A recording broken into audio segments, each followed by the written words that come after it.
"Who's the kid you keep serving?" Harold, a retired mailman, spoke up. "I don't know," Jenny admitted.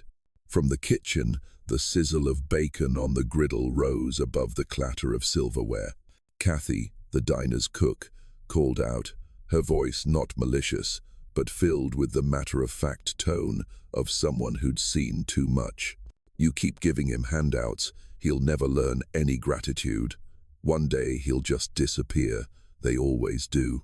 Jenny didn't argue. She stopped wiping her hands and gazed out the window to where the boy had just vanished.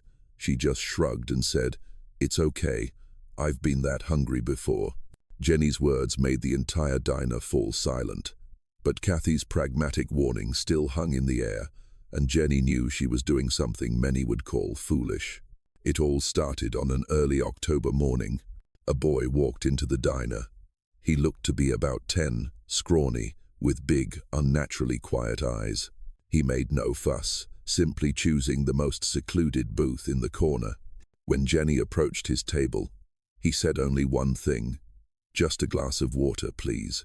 And that's all he ever ordered. Day in, day out, like clockwork. Promptly at 7:15 a.m., he'd appear, and at 7:55 sharp, he'd vanish, as quietly as a shadow, just in time for school. For those 45 minutes, he did nothing. He just sat and watched. But Jenny noticed where his eyes went. He wasn't people watching, he was food watching.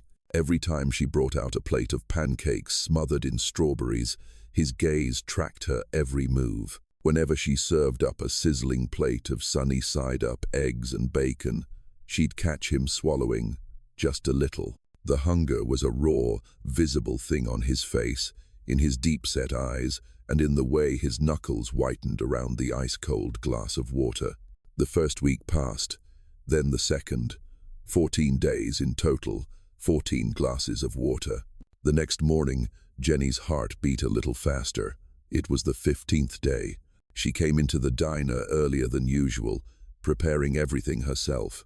She poured batter onto the hot griddle, forming 2 perfect circles. The sweet smell of butter and vanilla filled the small kitchen.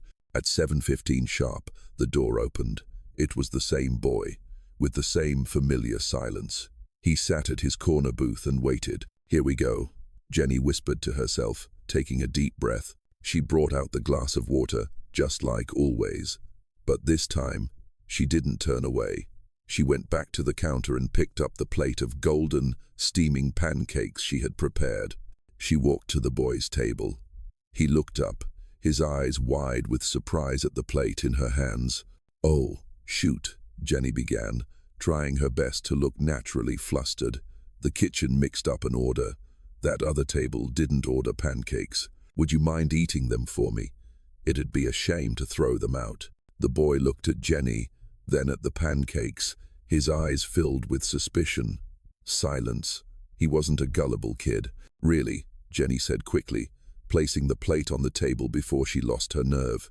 "No charge. Just consider it your lucky day." She hurried away, not daring to watch his reaction. She stood behind the counter, her heart still pounding, sneaking glances. After a silence that seemed to stretch on forever, the boy gave a small nod, though only he would know it. He picked up his fork, cut a small piece of pancake, and brought it to his mouth, almost shyly. He didn't devour it. He ate slowly, savoring every single bite, as if committing the taste to memory forever. From behind the counter, Jenny watched in secret, a warm, relieved smile spreading across her face. The plan had worked. The first mistake had opened a door, and Jenny knew, from that day on, there would be many more sweet mix-ups at Rosie's diner. By the 6th week, Jenny's mistakes had become an open secret.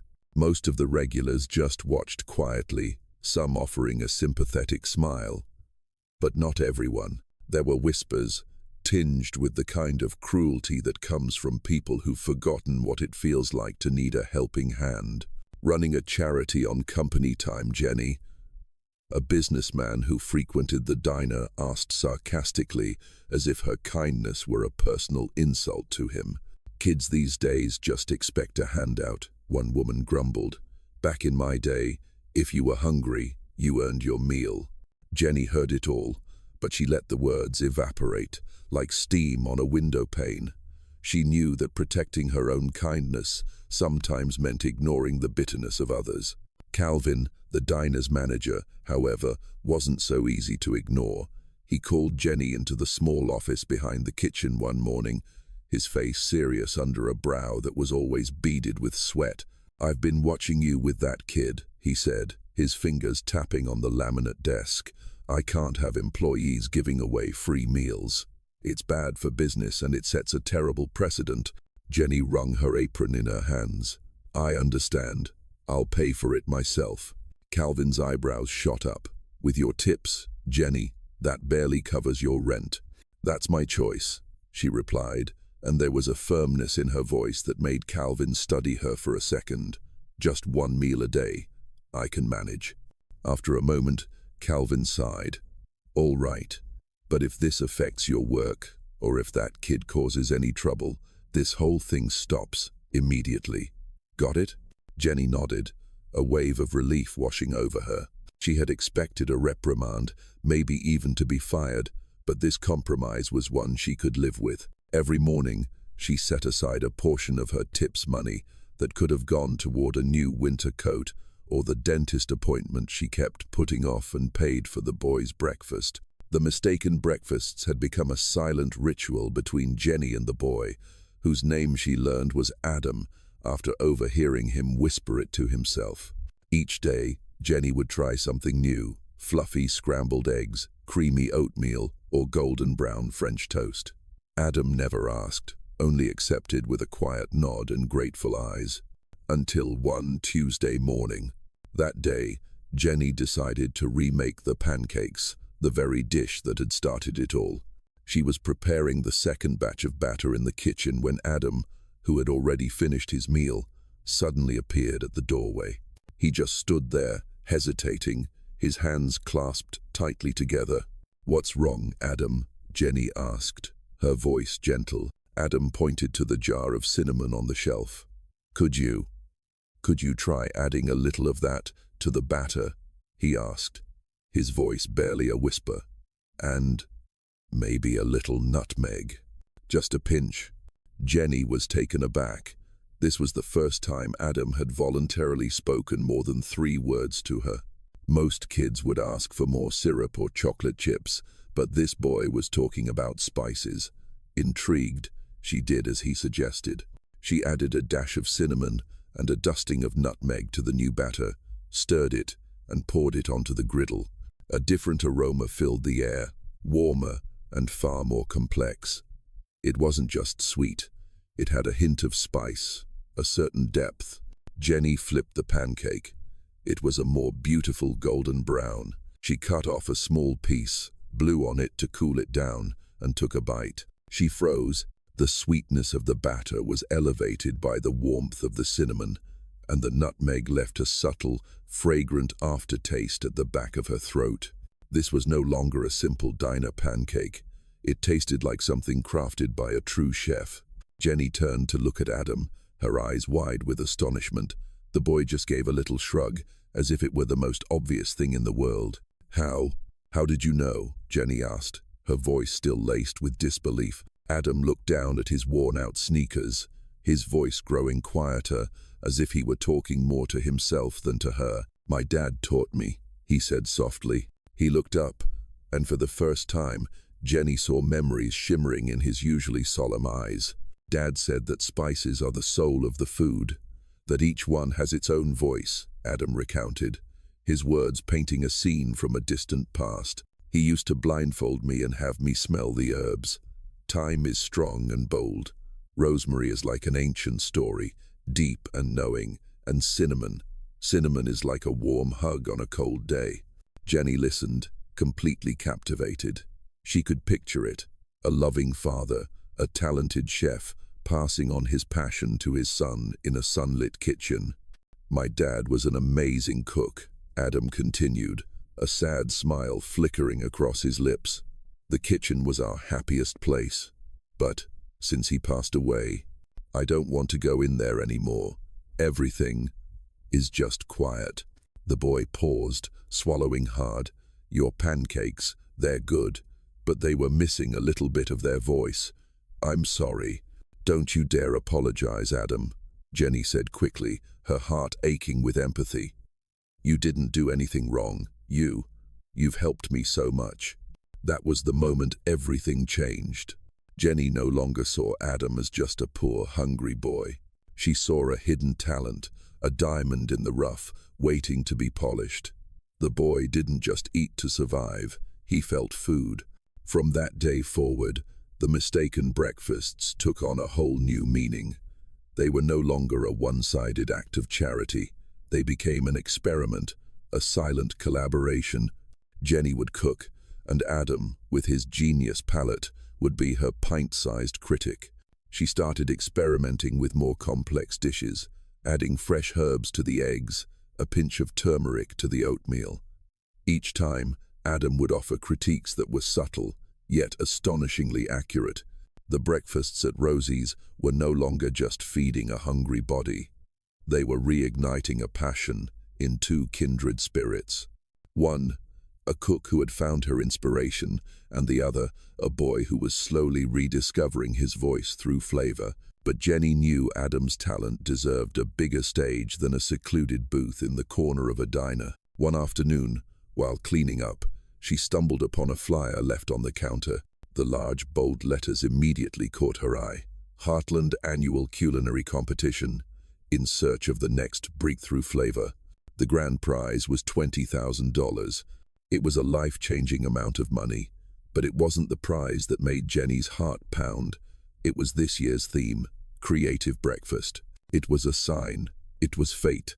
The next day, Jenny placed the flyer on the table in front of Adam, next to the plate of fluffy scrambled eggs he had just suggested, adding chives to. Adam, she began, her voice full of hope. I think we should enter. Adam looked at the flyer, then up at Jenny, a flash of panic in his eyes. Cooking at Rosie's was one thing, but entering a major competition, standing in front of judges and a crowd, that was something else entirely. His passion was tied to the memory of his late father, and the thought of putting it on display terrified him. I can't, he whispered. Yes, you can, Jenny insisted, sitting down across from him.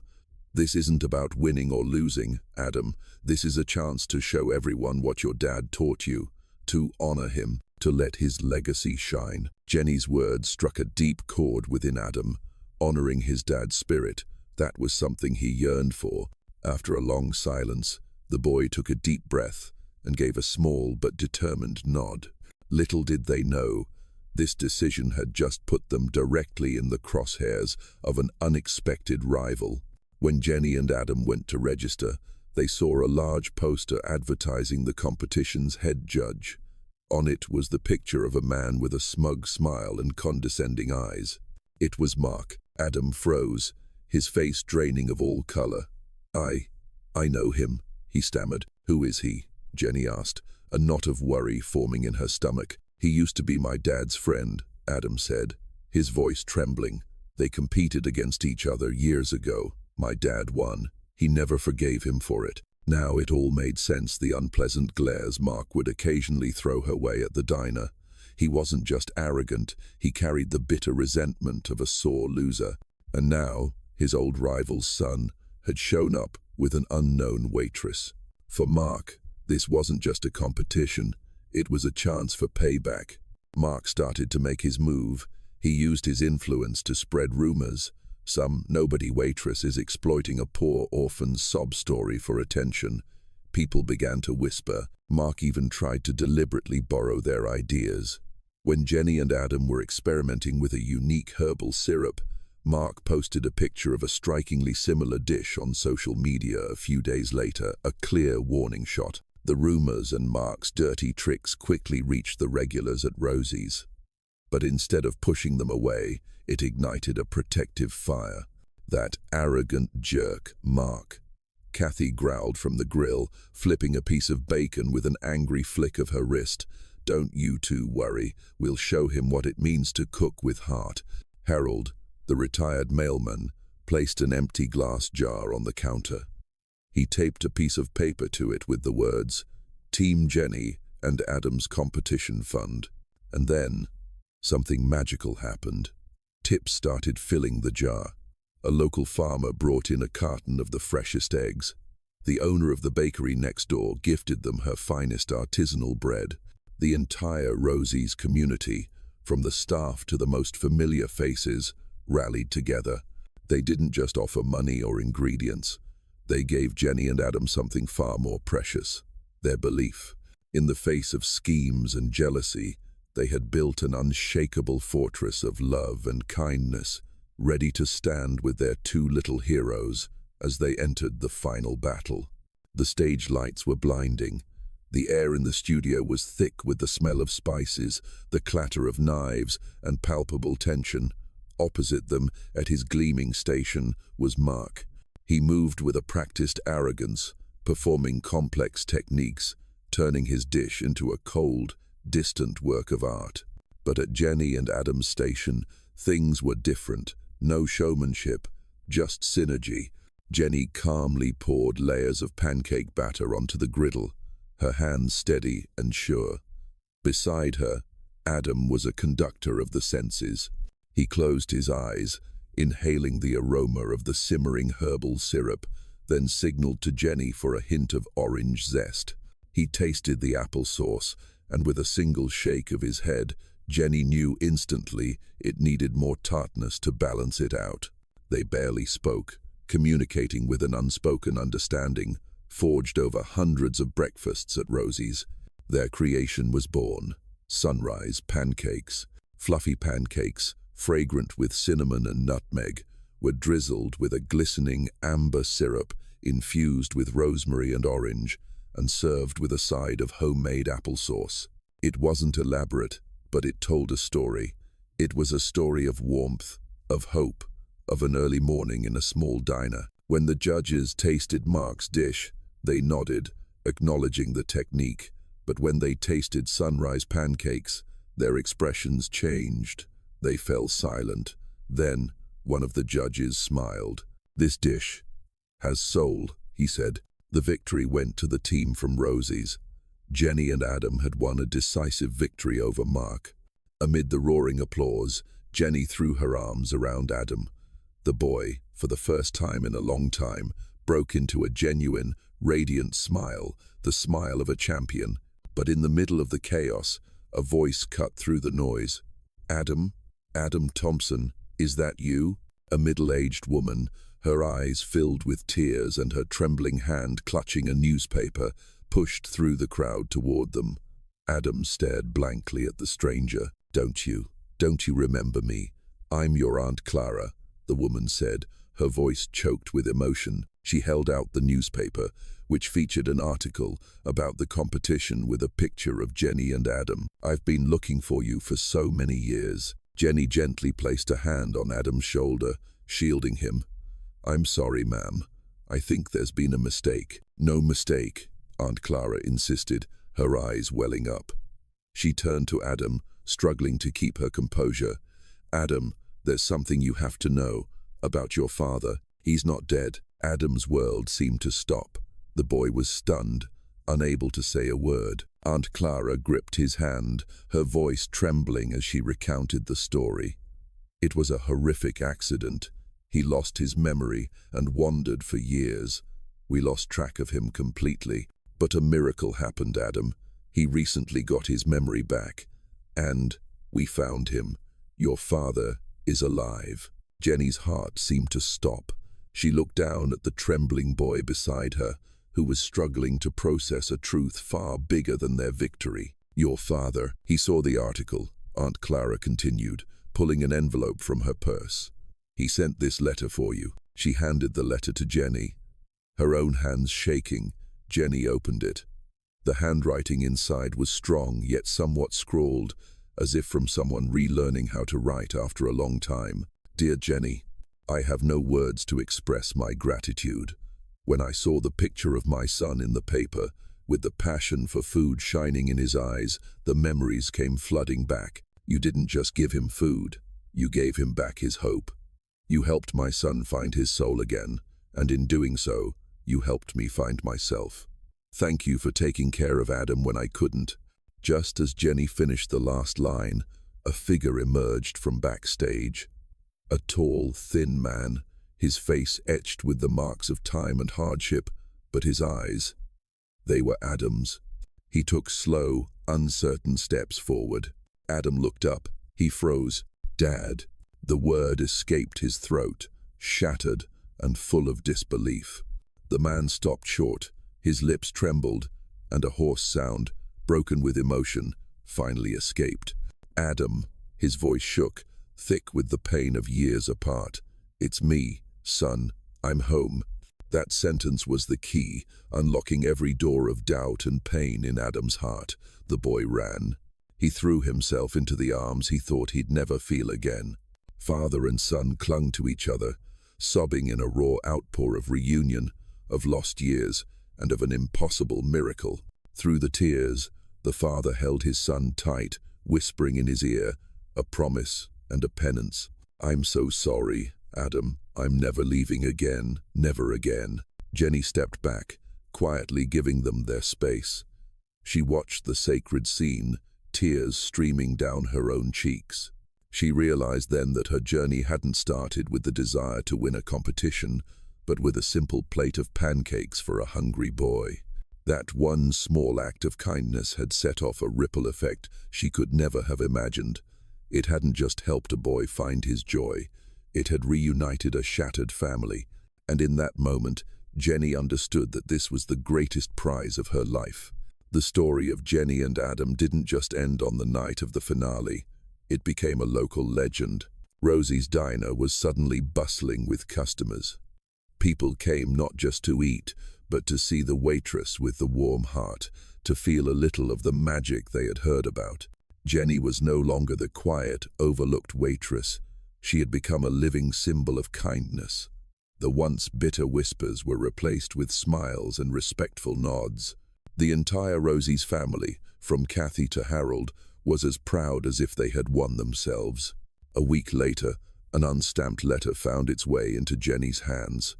The neat, careful handwriting on the envelope, addressed to Jenny, was unmistakable. Her heart beat faster as she opened it. "Dear Jenny," the letter read, "My dad says that some people come into your life like guardian angels. I think you're mine. Thank you for seeing me when no one else did, and for believing in me even when I had stopped believing in myself. You helped me find my dad, but before that, you helped me find myself. I'll never forget the taste of the food you made. It wasn't just the taste of pancakes, it was the taste of hope. It will forever be one of my most cherished memories. Love, Adam." Jenny folded the letter, holding it to her chest. Tears of happiness streamed down her cheeks. She looked around the diner, at the familiar faces smiling back at her. She wasn't alone anymore. Her small act of kindness, which started with a plate of pancakes, had come back to her tenfold, warming her life with love and connection. She had learned a simple yet profound lesson. Kindness is the most powerful spice of all, with the power to heal any wound and give meaning to it all.